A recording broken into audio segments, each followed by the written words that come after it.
মহা সুখবর, এবার উত্তরাধিকার সম্পত্তি আর বন্টন নেওয়া করার প্রয়োজন নেই।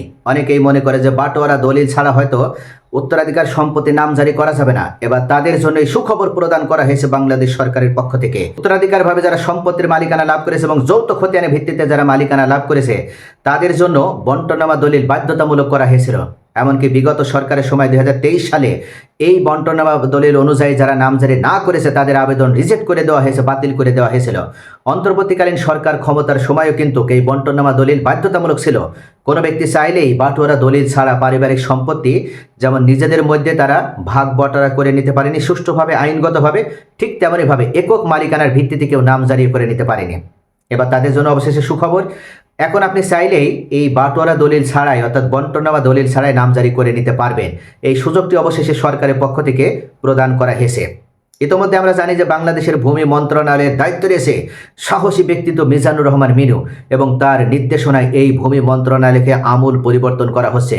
দুর্নীতিমুক্তভাবে প্রত্যেকটা এই দায়িত্বশীল কর্মকর্তাকে সেবা প্রদান করতে বাধ্য করা হয়েছে, এবং তার পরিপ্রেক্ষিতে এখন কোনো ভূমি অফিসে যদি কেউ 1 টাকা দুর্নীতি করার মাধ্যমে কোনো ব্যক্তিকে ভূমি সেবা প্রদান করে বা কোনো ব্যক্তির কাছ থেকে বাড়তি টাকা নেয়, তাহলে সেক্ষেত্রে কিন্তু তাকে আইনের মাধ্যমে শুধু শাস্তি দেওয়া হচ্ছে না, তার চাকরি থেকে বরখাস্ত করা হচ্ছে। সরাসরি তাকে চাকরি থেকে বের করে দেওয়া হচ্ছে, ঘাড়ে ধাক্কা দিয়ে তাড়িয়ে দেওয়া হচ্ছে।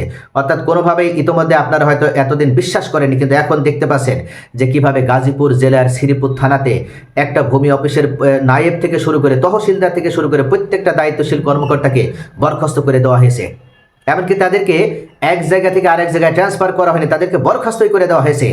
এমনকি ঘুষ লেনদেনের সময় প্রকাশ্যে দেখা গিয়েছে যে অনেক ভূমি কর্মকর্তা ঘুষ লেনদেনের সময় তারা এখন বর্তমান বিভিন্ন ক্যামেরার মাধ্যমে তাদের এই অপকর্ম বাইরে প্রকাশ হয়ে গেছে, তাদেরকে হাতে নাতে ধরা হয়েছে এবং তাদেরকে চাকরি থেকে বরখাস্ত করা হয়েছে। তো এক্ষেত্রে ভূমি মন্ত্রণালয় সম্পূর্ণভাবে চেষ্টা চালিয়ে যাচ্ছে প্রত্যেকটা ভূমি মালিককে স্বচ্ছতার সাথে ভূমি সেবা প্রদান করার জন্য, এবং তারই পরিপ্রেক্ষিতে ভূমি মালিকরা নামজারি করার ক্ষেত্রে যে দীর্ঘদিন তারা ভোগান্তির ভিতরে ছিল, বিশেষ করে পারিবারিক সম্পত্তিতে, সেখানে আমূল পরিবর্তন নিয়ে আসা হলো। অর্থাৎ এখন থেকে আর বাটোয়ারা দলিলের কোনো প্রয়োজন নেই, আপনি চাইলেই বন্টননামা দলিল ছাড়াই নামজারি করে নিতে পারবেন। আরও একটা সুখবর আছে, মাননীয় আইনমন্ত্রী জনাব আসাদুজ্জামান, আমি একটা ভিডিওতে উল্লেখ করেছি, এখন থেকে যদি কোনো ব্যক্তির পুত্র সন্তান না থাকে, শুধু কন্যা সন্তান থাকে, তাহলে এই কন্যা সন্তানকেই আপনি আপনার সমস্ত সম্পত্তির মালিকানা প্রদান করতে পারবেন। অনেকেই ভয়ের ভিতরে থাকে যে কন্যা সন্তানকে তো মালিকানা প্রদান করলাম, কিন্তু আমি যদি মারা যাই, বা আমি যদি বেঁচে থাকি, কিন্তু দেখা যাচ্ছে যে আমি ওই কন্যার উপরে নির্ভরশীল হয়ে পড়ছি, ডিপেন্ডেন্ট হয়ে পড়ছি, কিন্তু ওই কন্যা অনেক সময় দেখা যায় যে ওই পিতাকে বা ওই মাতাকে সেভাবে ভরণ পোষণ দিতে চায় না। এমন অনেক ঘটনা বাংলাদেশে অহরহ ঘটে।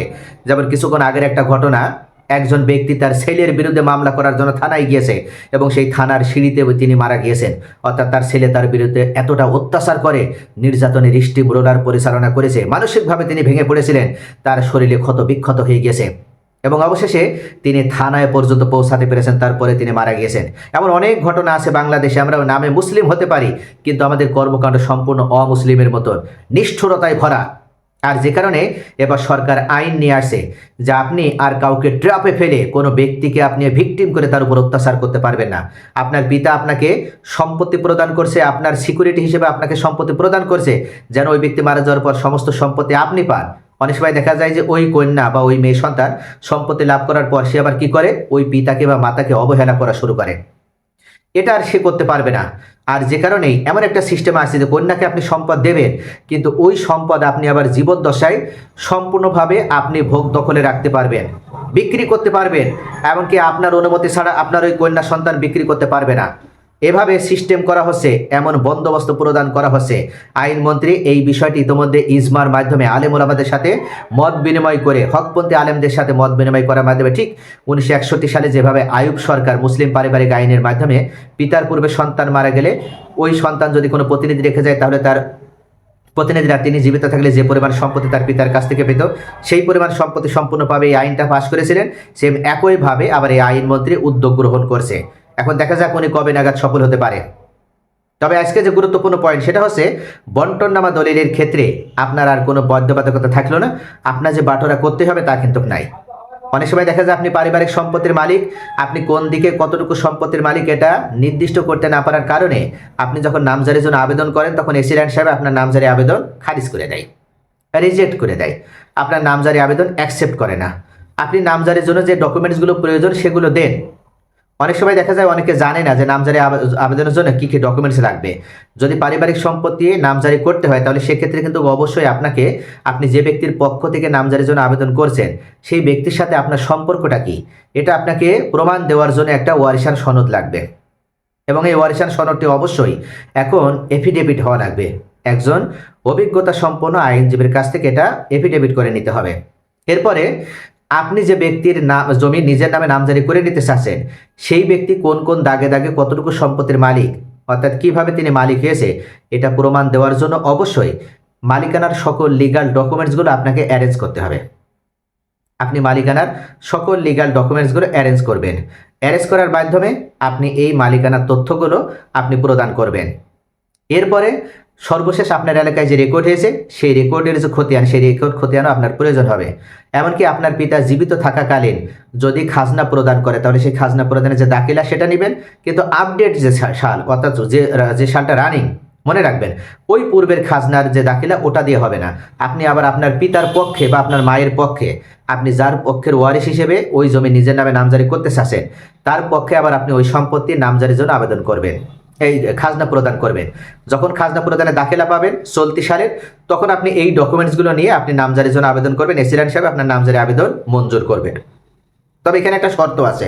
শর্ত হচ্ছে আপনারা যদি কয়েকজন ওয়ারিশ মিলে আবেদন করেন তাহলে এসিল্যান্ড সাহেব আপনাকে নামজারি আবেদন দিবেন যৌথ খতিয়ানের ভিত্তিতে।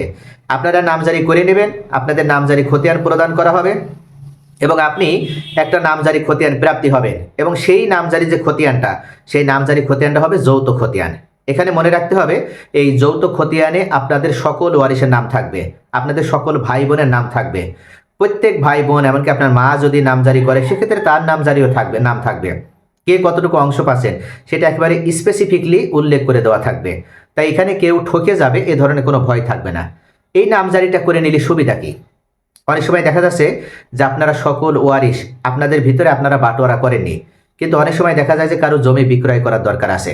আপনার অনুমতি সাপেক্ষে ওই ভাই জমিটা বিক্রয় করলো, কিন্তু যিনি ক্রয় করবেন তিনি তো ক্রয় করতে চান না, কারণ যিনি যে জায়গা থেকে তিনি ক্রয় করছেন সেখানে তো আপনাদেরও অংশ আছে, সকলের অংশ আছে। তাই নামজারিটা যদি করা থাকে তাহলে আপনারা সকলেই কিন্তু ওনার দলিল করে দেওয়ার সময় নিজেরা উপস্থিত থেকে সাক্ষী বা শনাক্তকারীর হিসেবে ভূমিকা পালন করতে পারেন, তাহলে দলিলটা স্ট্রং হয়ে যাবে। ওই দলিলে আর কোনো বন্টনা বা দলিলের কোনো প্রয়োজন নেই, কোনো রেফারেন্সের দরকার থাকবে না।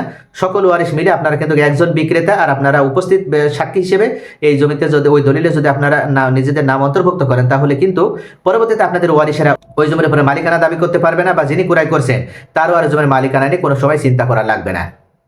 তো এভাবে মূলত এই সুযোগটা তৈরি হয়। তাই এখন সরকারের পক্ষ থেকে সুবিধা দেওয়া হয়েছে, আপনারা চাইলে সকল ওয়ারিশ এক জায়গায় ঐক্যবদ্ধভাবে বন্টনা বা দলিল ছাড়া বাটোয়ারা দলিল ছাড়া আপনারা নামজারি করে নিতে পারবেন যৌথ খতিয়ানের ভিত্তিতে।